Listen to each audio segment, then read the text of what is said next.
السلام عليكم ورحمة الله وبركاته.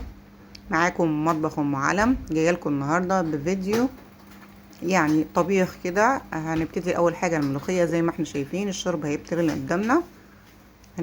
لازم تكون اول حاجه الشوربه بتغلي، وعندي كيس الملوخيه اهو المجمد او المجففه.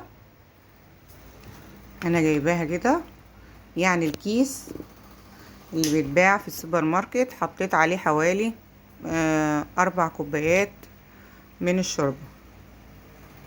بصوا نخليها بقى تغلي يا دوبك، ما تاخدش غير غلوه واحده بس او غلوتين، يعني ما نخليهاش تكتر كده ايه في الغليان.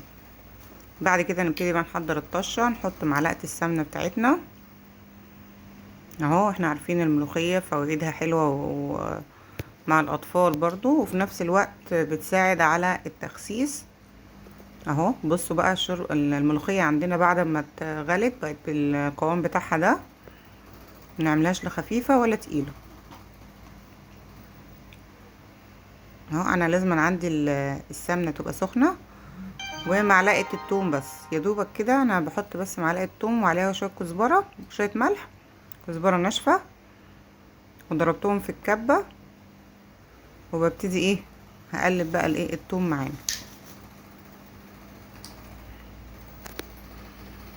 اهو. وانا الفيديو ده كنت عامله قبله الفيديو بتاع البطه. انا كنت عامله الفيديو بتاع البطه والفيديو ده المفروض اعملهم مع بعض، لكن عشان ما اطولش عليكم عملت ده فيديو لوحده وده فيديو لوحده.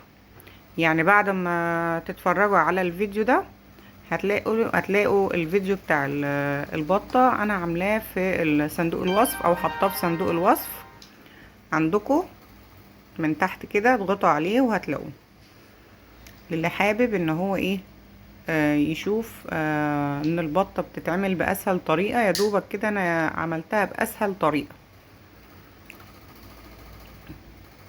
وطلعت متحمرة عندنا وزي الفل. نرجع بقى للثوم بتاعنا كده اهو. يا دوبك انا بخليه كده يبقى لونه ذهبي، وبفضل اقلب بقى، ما بسيبهوش، علشان الثوم احنا عارفين ان هو ايه من الحاجات اللي بتتحرق بسرعة لو خليناها تطول على النار